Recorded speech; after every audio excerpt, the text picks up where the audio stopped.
আসসালামু আলাইকুম। আজকে আপনাদের জন্য নিয়ে আসছি যে কিভাবে আপনারা পাসপোর্টের অনলাইনে আবেদন করবেন। প্রথমে আপনাকে অনলাইনে পাসপোর্ট আবেদন করার জন্য একটি অ্যাকাউন্ট তৈরি করতে হবে। আপনার অ্যাকাউন্টটা তৈরি থাকার পরে যদি আপনার অ্যাকাউন্ট তৈরি থাকে তাহলে আপনি সাইন ইনে ক্লিক করবেন। ক্লিক করার পরে এখানে যে মেইল আইডিটা দিয়ে আপনি অ্যাকাউন্টটা তৈরি করছেন সে মেইল আইডিটা এখানে ব্যবহার করবেন। এখানে আপনি পাসওয়ার্ডটা দিবেন, অ্যাকাউন্ট তৈরি করার সময় যে পাসওয়ার্ডটা দিয়েছেন, তারপরে সাইন ইনে ক্লিক করবেন। সাইন ইনে ক্লিক করার পরে আপনি এখান থেকে অ্যাপ্লাই ফর নিউ পাসপোর্ট পাসপোর্টে ক্লিক করার পরে আপনার কাছে এখানে দুইটা অপশন আসবে, একটা হচ্ছে অর্ডিনারি পাসপোর্ট, একটা হচ্ছে অফিসিয়াল পাসপোর্ট। আপনি যদি সরকারি কোনো কর্মকর্তা হয়ে থাকেন তাহলে অফিসিয়াল পাসপোর্ট ক্লিক করবেন, আর যদি আপনি অর্ডিনারি হয়ে থাকেন, সাধারণ হয়ে থাকেন, তাহলে অর্ডিনারি পাসপোর্টে ক্লিক করবেন। তারপরে সেভ অ্যান্ড কন্টিনিউ। আপনি প্রথমে এখানে জেন্ডার সিলেক্ট করবেন, তারপরে এখানে আপনি গিভেন নেম, আপনার নামের প্রথম অংশটা এখানে ব্যবহার করবেন। এখানে কোনো ডট ব্যবহার করবেন না মোহাম্মদের পরে। তারপরে সারনেম, তারপরে আপনার প্রফেশন, আপনি কোথায় কিসে জব করেন সেটা এখানে ব্যবহার করবেন। আর যদি কোথাও আপনি জব না করে থাকেন তাহলে এখানে আদার্স রয়েছে, সে আদার্সে ক্লিক করবেন।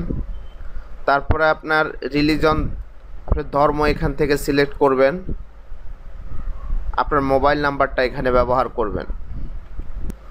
তারপরে এই বক্সটাতে ক্লিক করে দিবেন যেন আপনার কাছে SMS এবং নোটিফিকেশান সব কিছু এই নাম্বারটাতে আসে। তারপরে আপনার বার্থ ডাটা, এখানে আপনি আপনার কান্ট্রি সিলেক্ট করবেন। তারপরে আপনি এখানে জন্মস্থান, আপনার ডিস্ট্রিক্ট এখানে সিলেক্ট করবেন।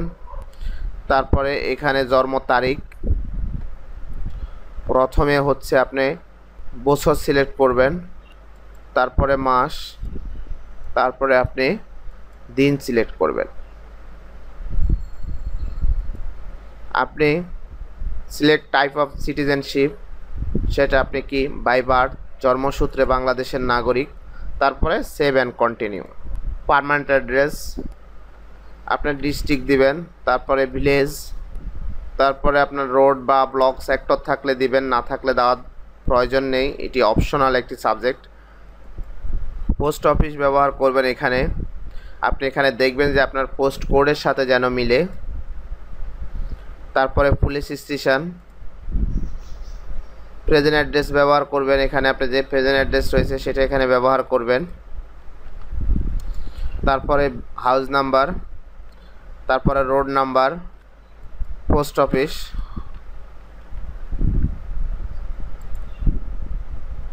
তারপরে আপনি পুলিশ স্টেশন সিলেক্ট করার পরে আপনার যে রিজনাল পাসপোর্ট অফিস রয়েছে সেটা এখানে চলে আসবে। এখানে দেখেন আগারগাঁও মেইন অফিস এখানে আছে। তারপরে আপনি সেভ অ্যান্ড কন্টিনিউ ক্লিক করবেন। তারপরে আপনার এখানে যদি আগের কোনো প্রিভিয়াস পাসপোর্ট থেকে থাকে তাহলে এখান থেকে আপনাকে সিলেক্ট করতে হবে, যদি না থাকে তাহলে এখানে নোতে ক্লিক করবেন। ক্লিক করার পরে নিচে আসবেন, আসার পরে এখানে আপনার যে ন্যাশনাল আইডি কার্ডের নাম্বারটা রয়েছে সেই ন্যাশনাল আইডি কার্ডের নাম্বারটা এখানে নির্ভুলভাবে ব্যবহার করবেন। তারপরে সেভ অ্যান্ড কন্টিনিউ। এখানে আপনি আপনার বাবার নাম লিখবেন ইংলিশে, যেন ভুল না হয়।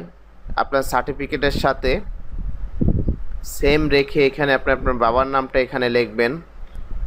আপনার বাবা কি প্রফেশনে রয়েছে সেটা এখানে ব্যবহার করবেন। যদি কোনো জব না করে থাকে তাহলে আপনি আদার্স ব্যবহার করতে পারেন। ন্যাশনালিটি, উনি কোন দেশি সেটা ব্যবহার করবেন, বাংলাদেশি হলে বাংলাদেশি দেবেন। তারপরে ন্যাশনাল আইডি কার্ড, যদি ওনার ন্যাশনাল আইডি কার্ডের নাম্বার থাকে তাহলে এখানে ব্যবহার করবেন, না থাকলে সমস্যা নেই, এখানে অপশনাল। তারপরে মায়ের নাম, তারপর আপনি ওনার প্রফেশন ব্যবহার করবেন। যদি উনি গৃহিণী হয়ে থাকে তাহলে হাউস ওয়াইফ ব্যবহার করবেন।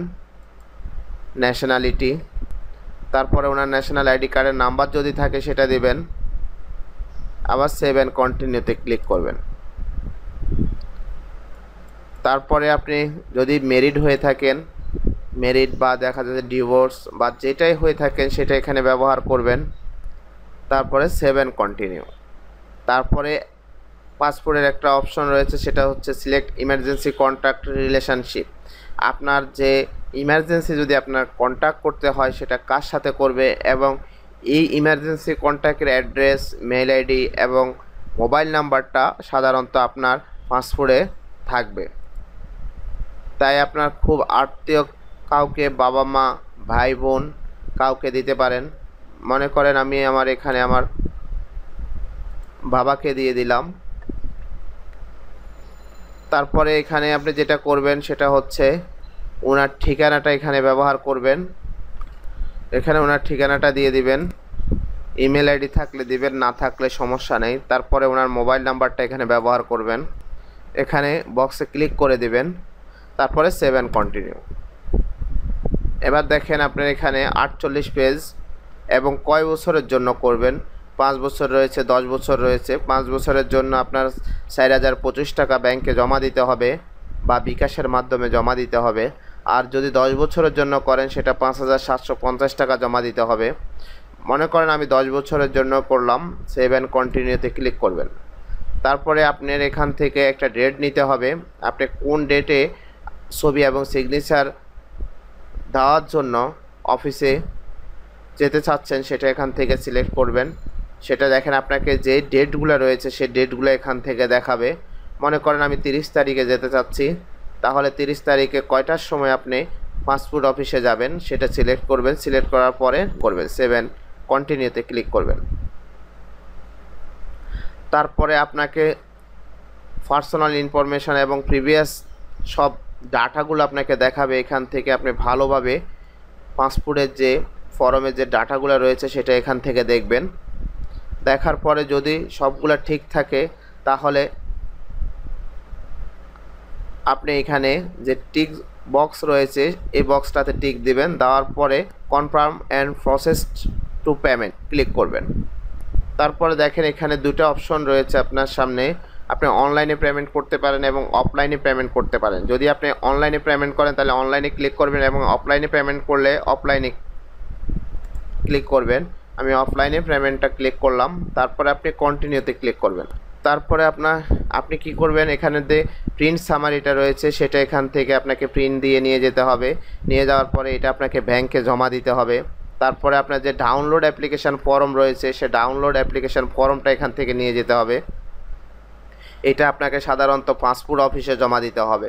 তাহলে দেখা যাচ্ছে যে মোটামুটি আমরা এই পাসপোর্টের জন্য যদি আবেদন করে থাকি সেটা আমরা কিভাবে করব অনলাইনে, সেটা আপনি আমার এই ভিডিওটা দেখার পরে আপনি নিজে বাসায় বসে আপনি আবেদন করতে পারবেন। ওকে বন্ধুরা, আজকে এ পর্যন্তই।